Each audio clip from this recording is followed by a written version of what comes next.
Tech scams, identity thieves, data leaks. Hearing about these online threats every day can be stressful. But don't worry. McAfee Total Protection is here to help you live a worry-free life online. What does worry-free mean? Well, it means you won't have to wonder if that text message is a scam, if new threats will pop up on your PC, or if you're safe from identity theft. Visit McAfee.com/online protection today to get award-winning online protection for just $39.99 your first year. That's McAfee.com/online protection. Cancel anytime. Terms apply.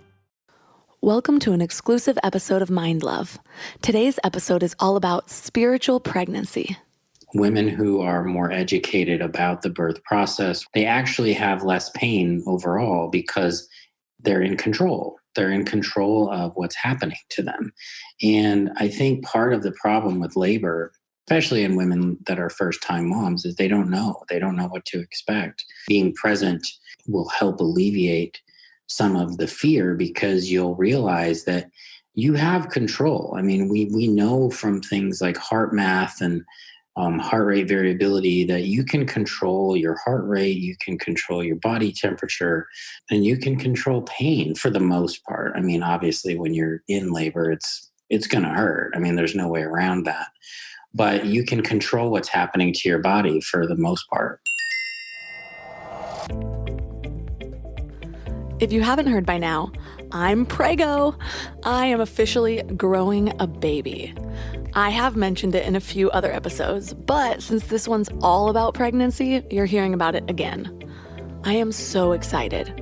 We just found out that it's a little baby boy. I have the name all picked out and everything. Well, I am still working on the middle name, but I even bought a little blue pair of baby Tom's shoes. They are so cute. I know, infants don't even need shoes, but I need them. As excited as I am, I gotta say, pregnancy is a trip, you guys. And I'm gonna get real with you for a minute. And before I do, I want to say that yes, I am so excited for this baby. I am grateful to be pregnant. I am really blessed that it wasn't a struggle for me to get pregnant. I get all that. That being said, it has been really hard for me. I've mentioned that I was totally unprepared for pregnancy. Most women don't start sharing about it until they're past the first trimester. So silly me assumed that the first trimester was a breeze. Yeah, I knew about morning sickness, but I didn't realize most people experience it all day long. Give it a new name already. Call it what it is. Nearly 3 months of constant nausea. I didn't know about the fatigue. I thought I'd be one of those women just sticking with her routine, working out, getting shit done, preparing for motherhood. I hear that's possible, but right now, no way. I'm lucky if I get 2 tasks done back to back.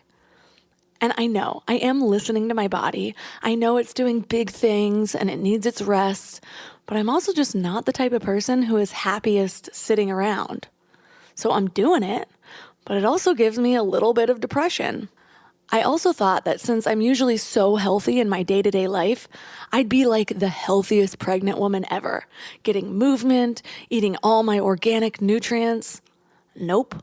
I will eat what doesn't make me want to vomit at the very thought of it. And right now, that's bread, fruit, and muffins. And finally, no one told me about the headaches.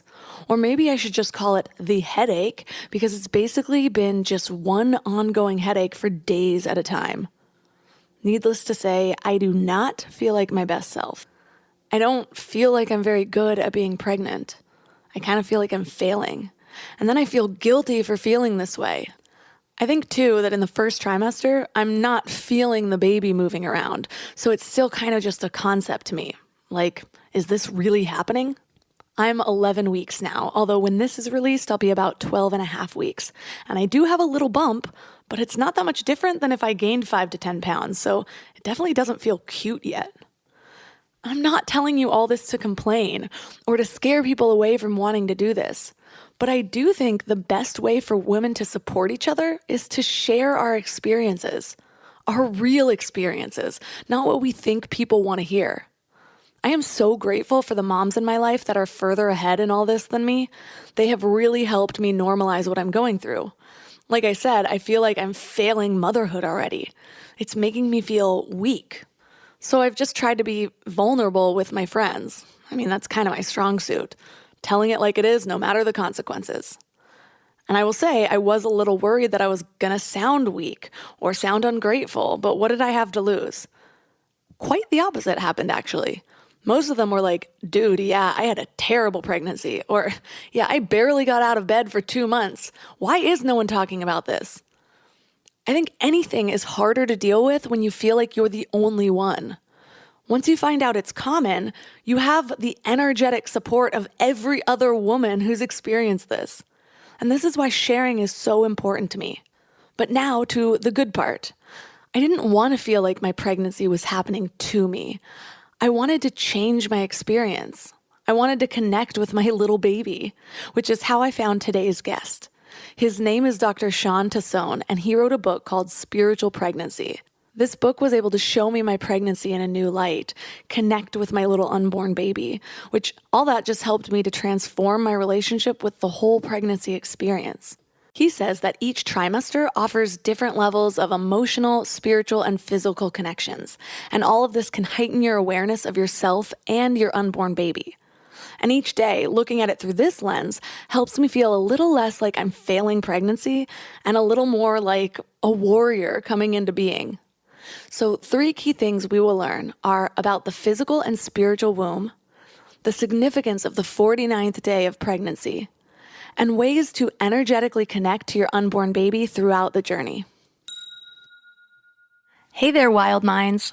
So this was just a preview, but you can access the whole episode with a Mind Love Premium membership. If Mind Love has been helpful to you in any way, consider helping support the show by joining this exclusive community. I promise I'm making it totally worth it. You get exclusive episodes, which means twice the Mind Love, in a private feed that imports right to your favorite podcast app, so you don't have to go to the web to listen. And that's not all. You also get all Mind Love episodes ad-free for uninterrupted listening. You get early access to episodes, and you get bonus video interviews and powerful meditation downloads. And finally, you get priority access to me, so you're free to reach out to me with any questions that you have about life, love, relationships, success, whatever it might be. And in more good news, you can get started free with a 2-week free trial. Just go to mindlove.com/premium. And if you're a student, reach out to me on Instagram and I'll give you a special discount.